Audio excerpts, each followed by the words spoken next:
उत्तर प्रदेश के परिषदीय प्राथमिक विद्यालयों में नई प्राथमिक स्तर की शिक्षक भर्ती का मुद्दा कहां तक पहुंचा, इसके रिगार्डिंग डिटेल में बात करेंगे।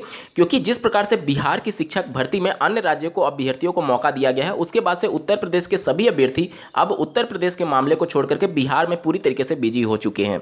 जिस प्रकार से लगातार राजनीति बदल रही है बिहार में, समय रहते अभ्यर्थियों को सचेत हो जाना चाहिए, कहीं ऐसा ना हो कि बिहार भी हाथ से निकले और उत्तर प्रदेश भी। क्या है पूरा मामला, जानना और समझना आपके लिए बेहद जरूरी है अगर आप भी प्राथमिक स्तर की शिक्षक भर्ती का वेट कर रहे हैं।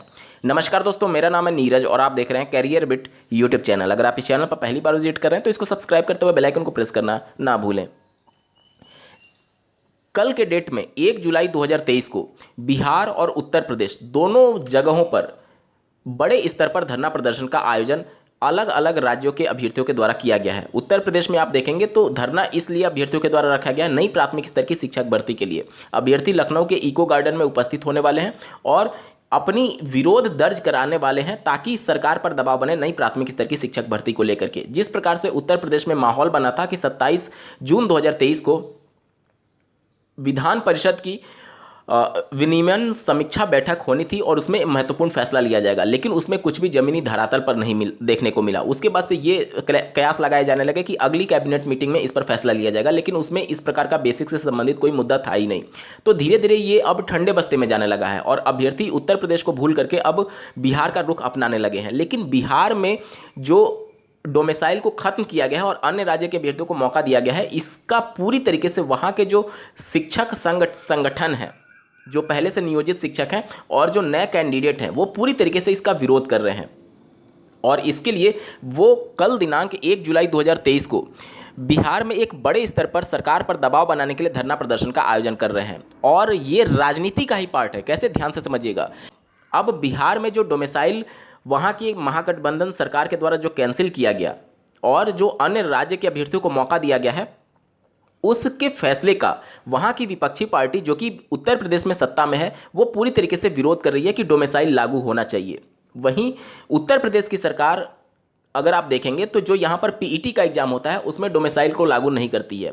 यानी कि एक ही राजनीतिक पार्टी दो राज्यों में अलग अलग से तरीके से राजनीति कर रही है। तो आप इसके मामले को देख करके समझ पाएंगे कि किस प्रकार से राजनीति हो रहा है पूरे शिक्षा विभाग में। इसके अलावा जिस प्रकार से लगातार सरकार पर दबाव बनाने की कोशिश की जा रही है, सरकार में ही सही, अंदर अंदर ही सही, लेकिन इस बात पर चर्चा होने लगी है कि क्यों ना बिहार के अभ्यर्थियों को प्रथम प्राथमिकता दे दी जाए और अगर बिहार के कैंडिडेट से सीटें नहीं भरती हैं तब जाकर के अन्य राज्यों को मौका दिया जाए। अगर ये डिसीजन लागू हुआ तो ये आर्टिकल 16 के 2 और 3 का उल्लंघन भी नहीं है, क्योंकि आर्टिकल का 16, 2 और 3 ये कहता है कि आप 100% सीटों को किसी राज्य के अभ्यर्थी के लिए आरक्षित नहीं कर सकते। तो ये आरक्षित करना नहीं हुआ, बल्कि हम अपने राज्यों के अभ्यर्थियों को पहले मौका देंगे, उसके बाद अन्य राज्य के अभ्यर्थियों को मौका देंगे। तो ये आरक्षण नहीं बोला जाएगा, ये लागू किया जा सकता है संविधान के कानून के दायरे के अंतर्गत रहते हुए। और जिस प्रकार से लगातार बिहार में मामले बदल रहे हैं और जिस प्रकार से लगातार चीजें हो रही हैं, अगर भविष्य में इस प्रकार का कोई फैसला आ जाए तो कोई बहुत बड़े आश्चर्य की बात नहीं होगी। तो निश्चित तौर पर अन्य राज्य के अभ्यर्थियों को इससे नुकसान हो सकता है और जो बिहार के कैंडिडेट हैं उनको इससे कोई खास प्रॉब्लम नहीं होगी, क्योंकि अब उनका चयन सुनिश्चित हो जाएगा कि भले ही अन्य राज्य के अभ्यर्थी अगर उनसे ज़्यादा भी नंबर पाए हैं तो पहले प्राथमिकता उन बिहार के अभ्यर्थियों को दी जाएगी जो कि केवल क्वालिफाई भी कर लिए हैं, उनसे सीटें बचती हैं, तब अन्य राज्य के अभ्यर्थियों को मौका दिया जाएगा। इस मामले पर भी पूरी तरीके से वहाँ पर विचार किया जा रहा है और अभ्यर्थी इस बात पर अड़े हैं कि हमें प्राथमिकता नहीं बल्कि पूरी जो डोमिसाइल पॉलिसी पहले लागू थी उसको हूबहू लागू कर दिया जाए, यानी कि अन्य राज्य के अभ्यर्थियों को पूरी तरीके से अस्वीकार कर दिया जाए। और इसके लिए 1 जुलाई 2023 को अभ्यर्थियों के द्वारा बड़े स्तर पर और शिक्षक संघ के द्वारा वहां पर धरना प्रदर्शन का आयोजन किया गया ताकि सरकार पर दबाव बने। इसके अलावा उत्तर प्रदेश की बात करें तो उत्तर प्रदेश में भी कल 1 जुलाई 2023 को अभ्यर्थियों के द्वारा नई प्राथमिक स्तर की शिक्षक भर्ती की मांग को लेकर के सरकार पर दबाव बनाने के लिए अभ्यर्थी धरना प्रदर्शन का आयोजन किए हैं। अब देखना होगा कि उत्तर प्रदेश में किस हद तक अभ्यर्थी दबाव बना पाते हैं। अगर आप वाकई में गंभीर हैं तो निश्चित तौर पर शिक्षक भर्ती के लिए अपनी आवाज़ को बुलंद करना चाहिए, क्योंकि 5 साल से ज़्यादा का समय हो चुका है। आगे कितना समय लगेगा ये भी अभी भविष्य के गर्त में है, क्योंकि जिस प्रकार से 27 जून की बैठक में कुछ भी जमीनी धरातल पर देखने को नहीं मिला, उसके बाद अगले दिन कैबिनेट मीटिंग में अभ्यर्थियों के द्वारा दावा किया गया कि भर्ती के संबंध में फैसला लिया जाएगा, उसमें भी वो मुद्दा था ही नहीं।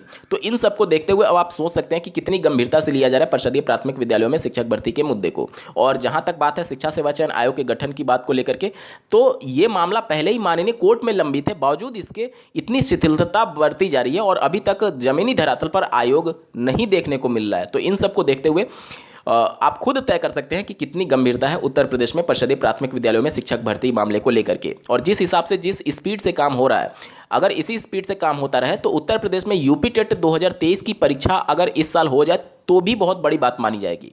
सुपर टेट की परीक्षा तो बहुत दूर की खीर है, क्योंकि देखिए सरकार अगर चाहे तो 1 महीने में सब कुछ करा सकती है, लेकिन समय भी तो चाहिए ना। देखिए अभी आयोग नहीं बना है, आयोग बनने के बाद से उसके सदस्यों का चयन होगा, उसके बाद से यूपी टेट के लिए नोटिफिकेशन निकाला जाएगा, उससे पहले कई लंबित भर्तियां हैं जिस पर आयोग को फैसला लेना है, जैसे कि टीजीटी पीजीटी की भर्ती के लिए अभी परीक्षा नहीं हुई है। इसके अलावा अन्य विभागों में जो पहले से भर्तियां लंबित है उस पर नया जो आयोग बनेगा उसी को ही एक्शन लेना है। इसके अलावा आप देखेंगे यूपी टेट का नोटिफिकेशन निकाल करके परीक्षा कराने में एटलीस्ट 3 से 4 महीने का वक्त लगेगा ही लगेगा, और अभी हम लोग लगभग 6 महीने बीत चुके हैं इस साल में। तो इस साल में कितनी भी गंभीरता दिखा ली जाए, कितनी भी तेजी दिखा ली जाए, थोड़ा मुश्किल जरूर होगा।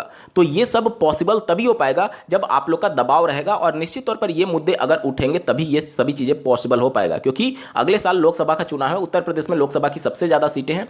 अगर इस समय नहीं चेते तो बहुत लेट हो जाएगा, और निश्चित तौर पर लोकसभा के बाद से सरकार पर कोई भी दबाव बनाने का मुद्दा ही नहीं है। और अगर 2023-24 में भर्ती नहीं आती है तो फिर भर्ती का जो उम्मीद है वो आप मान करके चलें कि 2027 की विधानसभा चुनाव से पहले ही हो पाएगा, क्योंकि बीच में कोई ऐसा मौका ही नहीं आएगा कि नई शिक्षक भर्ती पर आप किसी भी प्रकार का दबाव बना पाएंगे, क्योंकि चुनावी मुद्दा हो जाता है किसी भी राज्य में शिक्षक भर्ती का मामला। और इस तरीके से आप देखेंगे तो बहुत लंबा गैप हो जाएगा। आज हम लोग 2023 में है और 2027 की बात चल रही है, जब उस समय विधानसभा चुनाव हो रहा होगा। तो एटलीस्ट जो आपके लिए खड़ा है, जो लड़ रहा है, उसका आप समर्थन करिए, ताकि नई प्राथमिक स्तर की शिक्षक भर्ती पर सरकार विचार करे। अन्यथा की कंडीशन में जिस प्रकार से शिथिलता है और अन्य राज्यों में जिस प्रकार से विरोध चल रहा है कि अन्य राज्य के अभ्यर्थियों को मौका ना दिया जाए बिहार में, तो निश्चित तौर पर वहां की अगर राज्य सरकार कुछ इस प्रकार का डिसीजन ले लेती है संविधान के दायरे के अंतर्गत रहते हुए, तो वहां से अगर उनके अभ्यर्थियों के द्वारा सीटें बचती हैं तभी आपको मौका मिल पाएगा,